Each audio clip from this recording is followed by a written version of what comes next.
Buying a house on $18 an hour. Let's have a look. Hello everyone, Florian.heise here, and welcome to another episode of HeiseSays. Grab your stein of coffee because we're going to have a look at an article from news.com.au, and I think you're all going to know the modus operandi. Someone who worked from home or managed to save up a whole lot of money in just a simple, easy, casual job, and whose parents obviously helped them to get into property. But I think there's some good messages to take away from this. And, you know, it's in some ways, these articles, they generate a bit of jealousy out of people who just haven't had the same opportunities. But here's the truth of the matter, everyone. Life isn't fair. It's not going to be fair. If you didn't get the good parents, well, that's just how life is. Maybe be good parents for your kids. That's the trick. But there's also a cultural difference that we're going to see here, where I think some cultures look at building multi-generational wealth and passing on a legacy, where others seem to just expect a complete reset with every generation. So let's have a look at this. Uni students scored a luxury Melbourne home by working for $18 an hour. Okay. 21-year-old Melbourne student. Now, that is going to tell you something right there. 21 years old. That's when you've got the energy, you can hustle, you can just work yourself much harder because you're much fitter, you're younger than someone who's, 40 or in their 50s. So that's the time to do it. That's the time to go nuts. That's the time to work. Now, you either, people do that by going partying all night, drinking out, going out and on the beach until 4 a.m., having a great time, or you work. So, managed to buy a luxury apartment after working for $18 per hour at a cafe and saving $50,000 in just 6 months. And these stories, I think, should be encouraging to people who want to get into property. I remember we read about other ones where a woman, she pretty much sold everything she had, every little possession. She just got rid of it all, liquidated everything to save up a deposit. Then moved into a house that was empty, but you can do that. You need to make some sacrifices sometimes. Isn't that what life is about? I really think we seem to have lost that. At least I get the feeling from what I'm hearing from people. So let's have a look. A Melbourne man is defying all expectations by purchasing a luxury home for himself, despite only being in his second year of university. So Adam Feng, 21, bought a higher-end luxury apartment from the Sky Gardens complex in the eastern suburb of Glen Waverley back in May. The RMIT student managed to nab the $510,000 one-bedroom flat, working at a cafe for just $18 an hour. I mean, I guess he can rent it out if he needs to. I mean, that'd be smart to earn a bit of income to help put a dent in that, but then it's also good having a space in the city. My only issue with these apartments is you're in the body corporate, and if there's an issue with one thing, one part of the building, everyone has to bear the burden of it. And I guess I've just been looking at too many apartment disasters and issues, one after the other in Sydney. I've got the triangle of fail. I've been mapping the bloody things. People are ringing me up, telling me about stories, and so I'm terrified of even going near them to invest, but each to their own. $500,000 for a one-bedder? It's the location. So, I was having those grown-up issues. I wanted to move away from my parents and live with my girlfriend, he told news.com.au. Yeah, that's fine. So I got another job. The second job was also a cafe gig, this time paying him $21 an hour. Now, this is interesting. There's a YouTuber here in Brisbane that Rachel follows, where they're a young couple and they do up houses, and they got into their first house quite young. What they did is they worked at jobs that paid extra while they were studying. And here's the thing, we're telling our children, well, you're learning sign language. That could be a job. We've got our sister-in-law. She is doing care for a disabled child, providing in-house support. Now that is an opportunity, that someone could do. You get the Cert 3 even while you're still studying, and you can get that. So it's one of the advantages of doing this distance ed homeschooling type of model. You can really tailor your qualifications a little differently, particularly in high school. That really emerges there. So he labored away as a barista for 8 hours a day, 7 days a week, while also studying his human resources degree part-time. Now, I studied a Bachelor of Architecture. I did 2 degrees, Bachelor of Built Environment Architectural Studies and then a Bachelor of Architecture. And how our degree was set up was you had to work full-time in an office, and they crammed all of the coursework, the full-time workload, on one day. So it was like an 8 a.m. to 8 p.m. day of lectures at uni, but it was one day. And that was fantastic. That was the best bloody thing they ever did. This is QUT. It's changed now. They got rid of it because it meant you could work. You could 4 days in an office. You could do 10 hours a day pretty easy. And that's a full-time week. You could run a job on that. And that's skills and experience you could learn. That's the advantage. But they got rid of it, sadly, because the international students just couldn't find the jobs. And what brings in the money? It's a bit of a shame. So, and here's an important, I had no social life. Oh, we had a girlfriend, he admitted. But I saved $50,000 in 6 months. This is where I talk about the micro paying off stuff, $10 here, $5 here off the mortgage to build it up. Okay, I didn't have that coffee today. Great. I'm transferring $5 from my spending account off the mortgage. Or I didn't get that lunch. I'll put that off the mortgage. And then you will see how much money you piss away on this little stuff. I remember back when I was younger, I was stupid. I'd go out drinking with the guys after I'd work my crappy job at Woolies in Surface. We'd hit the bars, and just how much money you'd wasted on stuff like that. Now, if I think back, I should have put that in housing or shares. But, live and learn. You've got to pass these lessons on to the younger generations. So, of his hefty savings, Mr. Feng said 1/5 of it was thanks to his decision to invest in the stock market as it hit its lowest point at the start of the COVID-19 pandemic. So that's good. He timed the market. It's hard to do. I went to investments with all my weekly savings, he said. In the early stages of the pandemic, all the stock prices were at bottom. 1/5 of the money came from that. So he made 20% growth. Good on you. So he's been working since he was 14, starting out at his parents' bakery and then working in various other hospitality venues. When did you have... I should do a survey on that to ask people when they had their first job. I think back my first job was when I was 14 or 15, just old enough. I was just old enough to get a job working the checkouts at Woolies. That was interesting. I didn't have anywhere to spend money, so I just saved it, he said. I didn't like going out with friends. I was still in year 12 when I wanted to get into a property. That's not surprising. That's part of the Australian culture, mate. Congratulations, that's it. Welcome to Australia. Everyone wants to get in a property. But, there you go. Look at the apartment. These are obviously staged photos. Or they don't have kids yet either. So enjoy this brief moment before you're married, before the house is constantly a struggle with mess.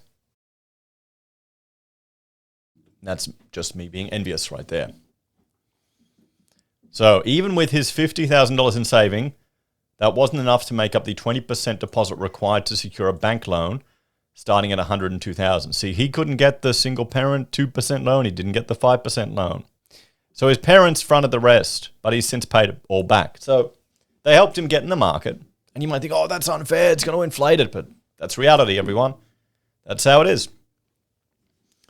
His parents' business served as the guarantor for his loan to the bank. Oh, boy, there you go.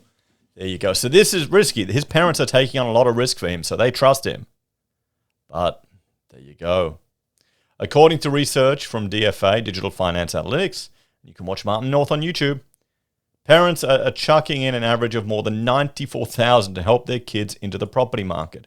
But here's the thing. If the parents have made this wealth in the property by pretty much doing nothing, okay? Honestly, if you made all this money on your house and you just happened to buy it at the right time and rode the market up, that's not really a skill, that's luck. Can you blame them for wanting to help their kids in? I can't really. The bank of mum and dad is bigger than well-known lenders such as HSBC, AMP, Bank of Queensland, with around $35 billion in loans, DFA said. Probably better terms and conditions too. So, his insane work schedule, 56 hours a week. Now, this is interesting because I've done a poll here, and that's going on right now, and it's 18 minutes old, everyone. So we've gotten 107 votes. How many hours a week do you think people should do to get ahead? 38 hours, the maximum Australian full-time. 28% said that. 28%. And this is, I did a video about the truckies strike for job guarantees, and everyone's laying into me. Oh, they paid so much because, they work so hard, so many hours. Yeah, that's part of the deal, guys. You got to work hard. You got to work lots of hours. Okay? And you're talking to a small business person here, so it's a different world. I think a lot of people don't understand what it's like running your own business, where you don't have the guaranteed work. You got to go out there and hustle, pretty much, and work as much as needed. So I thought this would be interesting to see. I'm surprised so many people tick 38 hours. If you want to get ahead, you got to work hard. At least that's my understanding. You got 19% saying 40 to 50, 9% saying 50 to 60, 8% are saying 60 hours, and 36% are saying as many as needed. Adding more value doesn't matter how many hours you work. 80 hours at Macca's isn't getting you anywhere. Well, Ryan, you're wrong. We're just seeing now an example where someone's working 56 hours at barista jobs in cafes, and they've now got a house. It's just how it is. So I thought that was quite interesting. I always thought you need to work ahead. 38 hours, that's limiting some people's ability to work extra. But you can do it when you're younger too. You got to understand he's 21, so he can hustle. He's got the energy more than us older blokes. Sure, you can do it when you're older, but you kind of don't want to anymore, do you? When you're young, you don't have any kids, you don't have any responsibility. That's the time really just to hit the ground hard. So it was largely possible thanks to COVID-19. Now, this is interesting. He had 20 hours of classes a week, but since it was all online, he was able to fit it around his cafe jobs. Now, that's interesting. He took advantage of the online system so he could work more. I scraped a pass, he admitted. So he barely got through, which happens, honestly. I mean, I can't imagine anyone. I don't really know. I remember when we employed people, we checked their grade point average, their GPA. So if someone was too high, you probably knew they were not going to be the fit for our business. We didn't want someone that just got straight sevens because they would be too airy-fairy for us, we found. Their work attitude. You wanted someone also that had a bit of a life, which he had. And remember, 3s get degrees, guys, and 4s open doors. So, however, COVID hasn't helped in other ways. He considered he may have rushed into the decision to buy a property, given Melbourne has experienced 3 lockdowns since he purchased in May, with his latest lockdown ongoing. Yes, he probably is right there. He may have rushed. His jobs have been put on hold, so he's been eating into his savings and relying on his parents to pay the mortgage. Okay, so there you go. Here's the other side of the story, guys. He said he felt pressured to become a property owner because his girlfriend is 4 years older than him, and all the boys her age are looking to buy homes. Oh, well, MGTOW, guys, come in here, come on. I'll leave this one for you. There you go. So, I mean, that's also part of the Asian culture. It's a little, no, we're kidding. It's all women wanting their man to be able to show off and having material resources. It's called evolution, guys. So she pays rent to help him cover the mortgage. There are 1, 2, but see, here's the thing. If they're together, living together for 6 months, then they're de facto married, aren't they? So she can get half the house. There you go, guys. This is why you got to, make sure. Well, then again, I shouldn't talk. Rachel and I, we bought a house together before we got married. There you go. That's how we started it too. So, you got to make sure. But then again, I was pretty certain already we were going to get married then. I just couldn't get around to it. I hope she doesn't watch this one. Anyway. Mr. Feng's Glen Waverley apartment is 25 kilometres away from the Melbourne CBD, which is half an hour drive or an hour in public transport. However, he said he made a concerted effort to purchase in that area. With the same price, I could have bought a 2-bedroom in the city, he said, but I don't like the city. My girlfriend and I like quiet. He believes Glen Waverley has some of the highest performing public schools in Melbourne. He hopes for his younger sister to move into his apartment so she can be in that catchment. Well, there you go. That's also one of the reasons. This is why in South Brisbane, Brisbane State High, there's a lot of people buying apartments so their kids can get into the sector, or into the school. So what's the takeaway here? A few interesting things. Let's have a talk about this one. So this article is a little bit more interesting than I originally thought. It's not just the standard story of someone working his ass off and then his parents helping him into the house, but it's also feeling pressure from the missus, from the girlfriend, to get into the market, to buy in the market. And now he's dependent on his parents to pay that mortgage. But, they're going to help. They're going to take care of their family. They probably want grandkids. So there's a vested interest there to do it, because there's going to be an expectation that he takes care of them when they get older. That's the way it goes. But what do you think, everyone? Do you think a good sign or a bad sign? Would you have jumped into a property that early? It may all be fantastic if it comes good in the future. But actually, you know what? Let's have a look. Let's look here. Let's bring up Melbourne, guys. Let's bring up Melbourne, see how the asking prices are going here. Come on, we'll reload this from SQM. So, yeah, units are pretty flat, guys. We can see here units are pretty flat. They're not really moving that much. But if we... Hang on. Do I have rental data in here? No, I haven't brought that up. Oh, yes. Yeah, here we go. Melbourne rents. Okay, that's the thing. We've talked about this many times. They're starting to come up a little bit, unit rents, but units prices have tanked. So rental prices, you have to go all the way back years to see the same thing in Melbourne. So... Maybe our young gentleman here who got in, maybe he was quite fortunate. He timed the market with the shares, but did he time it with property? Would you? Here's the question for you. Should he have stayed in the stock market, or should he have gotten a property? What would you have done? I'm a big fan of dividend investing, building up stacks of assets there that can start generating your passive income. Easy to liquefy, really easy. You can spread your risk so it's not all in one property. What do you think? Which would you rather do? As always, thanks for watching, guys.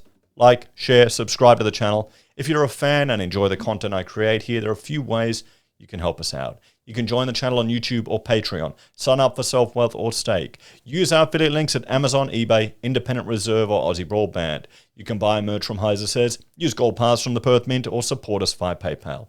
Take care, everyone, and I'll see you next time. Bye for now.